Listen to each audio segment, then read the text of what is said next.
नमस्कार दोस्तों, मैं डॉक्टर अंजलि गुप्ता आज आपका हार्दिक स्वागत करते हैं हमारे साधना और स्वास्थ्य यूट्यूब चैनल में। आप कैसे हैं? मैं उन बच्चों की बात कर रही हूँ जिनके एग्ज़ाम्स होने वाले हैं या जिनके एग्ज़ाम्स हो चुके हैं, फिर भी वो एग्ज़ामिनेशन फ़ोबिया से ग्रसित हैं। एग्ज़ामिनेशन फ़ोबिया है क्या? इतना डर क्यों लगता है? हाँ, हम भी डरते थे, है ना? आप भी डरते होंगे। क्यों क्यों डरते थे? बताइए, आप खुद बताइए क्यों डरते थे एग्ज़ामिनेशन होने से पहले? एग्ज़ामिनेशन होने से पहले हम इसलिए डरते थे कि हम पूरा साल खेलते रहते थे और ये कहते रहते थे, अरे पता है ना मम्मी, अभी 2 महीने बचे हैं या 3 महीने बचे हैं ना, या 6 महीने बचे हैं, हो जाएंगे ना एग्ज़ाम्स में पढ़ाई तैयारी, तो मैं कर लूँगी ना तैयारी। एग्ज़ामिनेशन में आप इतना परेशान क्यों होते हो? मेरे पीछे क्यों पड़े रहते हो? जब देखो तो पीछे पड़े रहती हो। आप पढ़ो ना, पढ़ो ना, पढ़ो ना। अरे पढ़ लेंगे ना। तो बस अब क्या हुआ, एग्ज़ामिनेशन होने वाला हुआ, पता चला किसी के घर में शादी हो गई, शादी होने वाली है, या घर पे कोई ऐसी ट्रेजेडी हो गई, कोई बीमार पड़ गया, हमें हॉस्पिटलाइज़ किसी के उसमें समय हमारा निकल गया, या घर पे मम्मी पापा नहीं हैं, कहीं कहीं चले गए, मुझे मेरे ऊपर कोई ज़िम्मेवारी आ गई। अब जो मैंने टाल रखा था उसकी जगह पर मुझे ये सारी ज़िम्मेवारियों का सामना करना पड़ रहा है।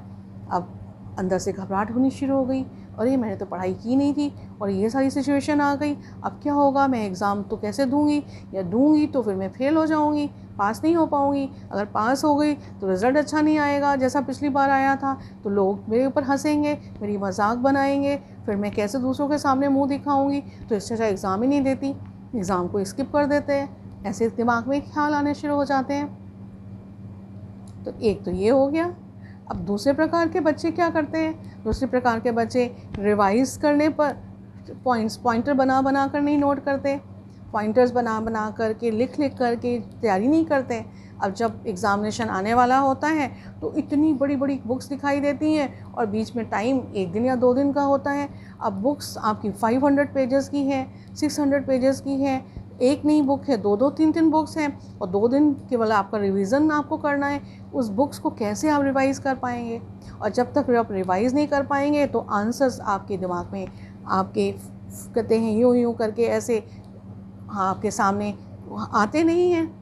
यानी कि वो कहते हैं फ्लैश ऑन नहीं होता है। अब फ्लैश जब ऑन नहीं होगा तो अंधेरा अंधेरा दिखाई देगा कि अरे अब क्या होगा, क्वेश्चन आ गया तो मैं आंसर नहीं याद आ रहा है, उसका आंसर ये था, उसका आंसर ये था, उसका आंसर नहीं याद आ रहा है, कैसे मैं लिखूँगी अगर वो एग्ज़ाम में वो क्वेश्चन आ गया।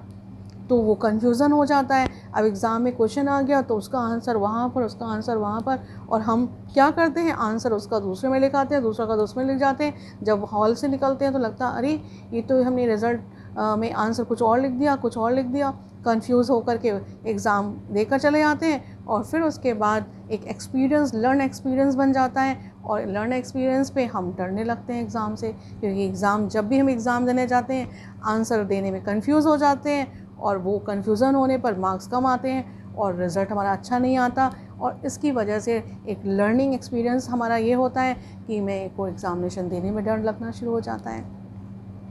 तो ये रही ना दूसरे नंबर की बात, जब हम कोई पढ़ाई कर रहे हैं उसमें पॉइंटर्स या हाइलाइटर्स देकर पढ़ाई नहीं कर रहे हैं, तो ऐसी स्थिति उत्पन्न हो जाती है, को लो कॉन्फिडेंस रहता है और कन्फ्यूज़न ज़्यादा बन जाता है।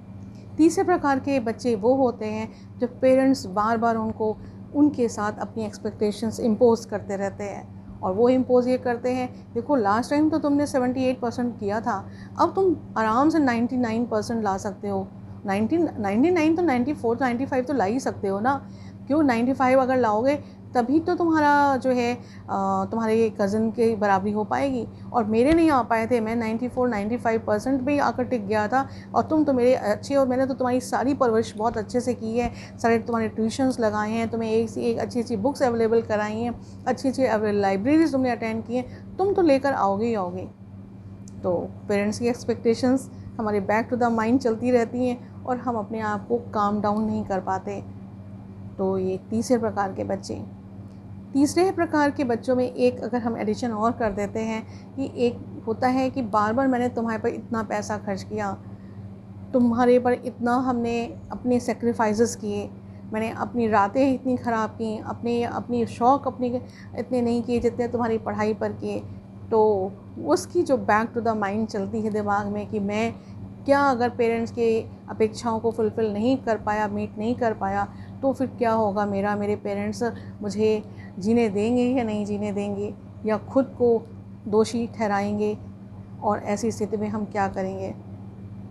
तो ये तीसरे प्रकार के बच्चे हुए, या तीसरे प्रकार की स्थिति आई।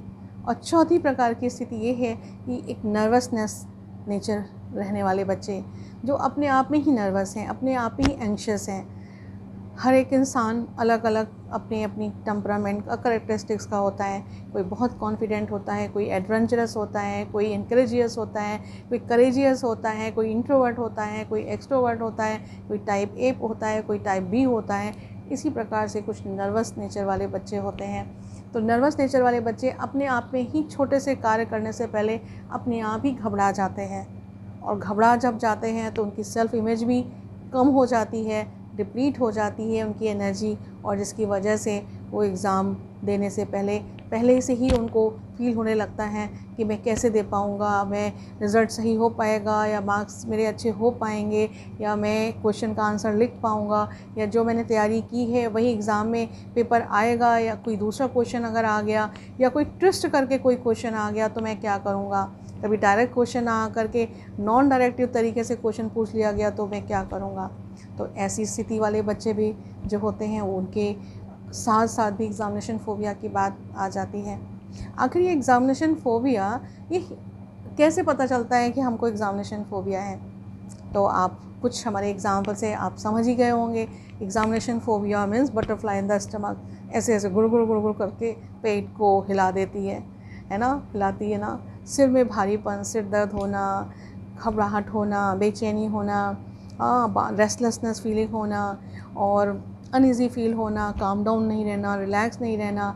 कभी कभी तो हाथ पैर ठंडे हो जाना एग्ज़ामिनेशन में, पता चला कॉपी पकड़ी, पेपर पकड़ा और हाथ कांपने लग गया। और कभी कभी तो इतना नमनेस हो जाना हाथ पैर में, बिल्कुल जान ही ना रहना। और जब जान नहीं रहती है और ऐसी स्थिति और ज़्यादा पावरफुल अटैक मारती है, जिसको पैनिक अटैक कहते हैं, एंग्जाइटी का पैनिक अटैक। उसमें कभी कभी ऐसा फैटीग वाली भी स्थिति आ जाती है, इतना टायर्ड या फैटीग हो जाता है कि फेंट भी हो जाता है, फेंटिंग अटैक भी हो जाता है। और ऐसी स्थिति तो एग्ज़ामिनेशन भी नहीं दे पाता। ये सारी स्थितियाँ एग्ज़ामिनेशन में आती हैं। तो ऐसे में मैंने एक दो लोगों से, बच्चों से बात की। उन बच्चों ने कहा सबसे बड़ा प्रेशर तो खुद का ही होता है कि हम जो है अपने आप में, कि मुझे अच्छी यूनिवर्सिटी में जाना है, मुझे अब्रॉड में पढ़ाई पढ़नी है, मुझे कोई अच्छा कॉलेज चूज़ करना है। अब मेरा अच्छा कॉलेज चूज़ करने के लिए मुझे परसेंटेज अच्छे लाने हैं, और मुझे स्पॉन्सरशिप लेनी है। तो स्पॉन्सरशिप लेने के लिए मुझे अच्छे से अच्छे परसेंटेज लाने हैं। अगर अच्छे परसेंटेज नहीं आए तो स्पॉन्सरशिप नहीं मिलेगी, तो मैं अब्रॉड पढ़ाई नहीं कर पाऊँगी। या अच्छी यूनिवर्सिटीज़ में, मान लीजिए मुझे हैदराबाद, बेंगलोर, पुणे या बॉम्बे या दिल्ली जैसी यूनिवर्सिटीज़ में मुझे पढ़ाई पढ़नी है, तो वहाँ पर मेरा एडमिशन नहीं हो पाएगा, अच्छे ट्रेड में एडमिशन नहीं हो पाएगा। तो उसका प्रेशर भी एक एग्ज़ामिनेशन एंग्जाइटी क्रिएट करता है, और साथ ही साथ रिज़ल्ट एंग्जाइटी भी क्रिएट करता है, और हम फोबिक हो जाते हैं। और ऐसी स्थिति कभी कभी क्या होती है, इतनी भयानक, इतनी फ्राइटनिंग या इतनी टेरिफिक हो जाती है कि ऐसी स्थिति में कोई कोई बच्चे अपनी जान भी दे देते हैं। तो आप जान मत दीजिए। जान देंगे तो दोबारा मौका आएगा, आप अच्छा से अच्छा कर सकते हैं, तो मौका ही आप खो रहे हैं। Life is very valuable. If you are alive, you can get many opportunities. Opportunities will wait you after recovering you, after upgrading you, after updating you, after developing, after growing yourself. You can do the best. But if you have lost your life, so there's no chance, there's no opportunity, there's no time to show yourself that you were the best. So that is why, so there are the few methods where you can apply to to save yourself from examination phobia. So 2-3 methods are very important. Number 1 is be mindful not to go to the past. Second, to stop overthinking. stop thinking on like what will happen, how will happen, and whether I will be failed or I will pass, what not what yes. So just avoid those thinking, to stop all those thinking. Number 3, pressure from the parents, pressure from your friends, pressure from yourself. So just ignore it and be mindful that I am like that.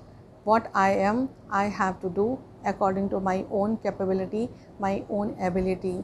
I have not to compare with anyone, whether the cousins or friends, and whatever the comparisons is like said by my parents. So just believe on me, the trust on me. Number 4 is I have a nervous in nature. So my nervous in nature, I have to like as we used to work out on my physique, similarly we have to learn to work out on my emotional aspect.